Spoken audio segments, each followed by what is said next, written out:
दोस्तों, सभी जानते हैं कि अभिमन्यु चक्रव्यूह में फंसकर इसलिए मारे गए थे क्योंकि उन्हें चक्रव्यूह से बाहर किस प्रकार निकलना है इसका ज्ञान नहीं था। लेकिन इसके अतिरिक्त 4 कारण ऐसे थे जिसके चलते अभिमन्यु इस महाभयंकर युद्ध में मारे गए। तो आइए जानते हैं अभिमन्यु वध से जुड़े इन कारणों के बारे में।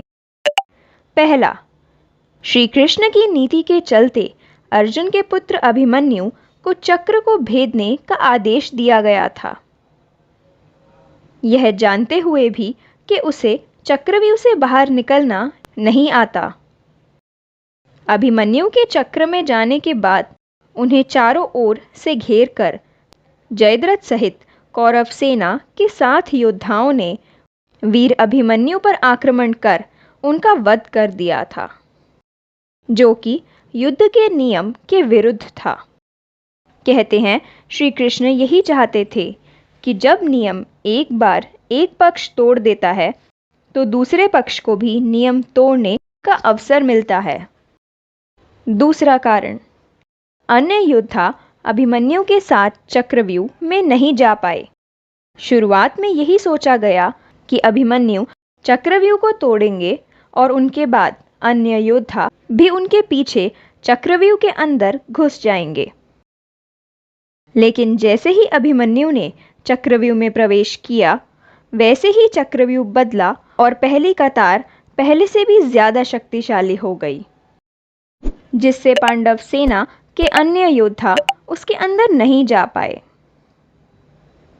युद्ध में शामिल योद्धाओं में अभिमन्यु के स्तर के धनुर्धर 2-4 ही थे, यानी थोड़े ही समय में अभिमन्यु चक्रव्यूह के और अंदर घुसते चले गए। तीसरा कारण, जैसे जैसे अभिमन्यु चक्र के बीच में पहुंचते गए, वैसे वैसे वहां खड़े योद्धाओं का बल और कौशल उन्हें बढ़ा हुआ मिला, क्योंकि वह सभी योद्धा युद्ध नहीं कर रहे थे, बस खड़े थे, जबकि अभिमन्यु युद्ध करते हुए चक्रव्यूह के बीच में पहुंचे थे, जहां युद्ध और रचना को तोड़ने के कारण वे मानसिक और शारीरिक रूप से थके हुए थे।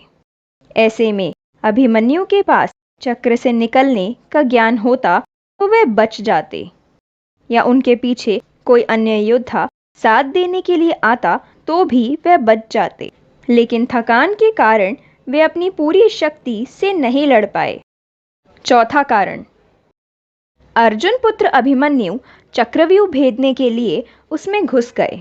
चक्रव्यूह में प्रवेश करने के बाद उन्होंने कुशलतापूर्वक चक्रव्यूह के 6 चरणों को भेद भी दिया था। इस बीच अभिमन्यु द्वारा दुर्योधन के पुत्र लक्ष्मणा का वध कर दिया गया। अपने पुत्र को मरा देख दुर्योधन के क्रोध की कोई सीमा ना रही। तब कौरवों ने युद्ध के सारे नियम ताक पे रख दिए। 6 चरण पार करने के बाद अभिमन्यु जैसे ही 7वें और आखिरी चरण पर पहुंचे तो दुर्योधन, जयद्रथ आदि सहित 7 महारथियों ने अभिमन्यु को घेर लिया। अभिमन्यु फिर भी साहसपूर्वक उनसे लड़ते रहे। सातों ने मिलकर अभिमन्यु के रथ के घोड़े को मार दिया। फिर भी अपनी रक्षा करने के लिए अभिमन्यु ने अपने रथ के पहिए को अपने ऊपर रक्षा कवच बनाते हुए दाएं हाथ से तलवार की सहायता से उनसे युद्ध किया। कुछ देर के बाद अभिमन्यु की तलवार टूट गई और रथ का पहिया भी चकनाचूर हो गया। अब अभिमन्यु निहत्थे थे और युद्ध के नियम के अनुसार किसी निहत्थे योद्धा पर वार नहीं किया जा सकता। किंतु तभी जयद्रथ ने पीछे से निहत्थे अभिमन्यु पर बड़े वेग के साथ तलवार से प्रहार किया। एक के बाद एक 7 योद्धाओं ने बार बार उन पर प्रहार किया। अभिमन्यु अपनी पूरी शक्ति से अंतिम सांस तक उनसे लड़ते रहे और अंत में वह वीर गति को प्राप्त हो गए। अभिमन्यु की मृत्यु का समाचार जब अर्जुन को मिला तो वे बहुत क्रोधित हो उठे और उन्होंने अपने पुत्र की मृत्यु का बदला लेने के लिए अपने शत्रुओं का सर्वनाश करने का निर्णय लिया। तो दोस्तों, आपको क्या लगता है, क्या सिर्फ यही 4 कारण थे जिसकी वजह से महाभारत युद्ध में अभिमन्यु की मृत्यु हुई?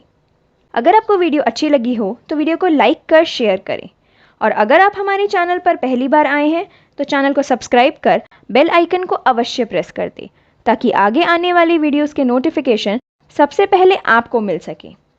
तो जल्द ही मिलते हैं ऐसी ही एक और नई वीडियो के साथ। तब तक अपना ध्यान रखें। जय श्री कृष्ण।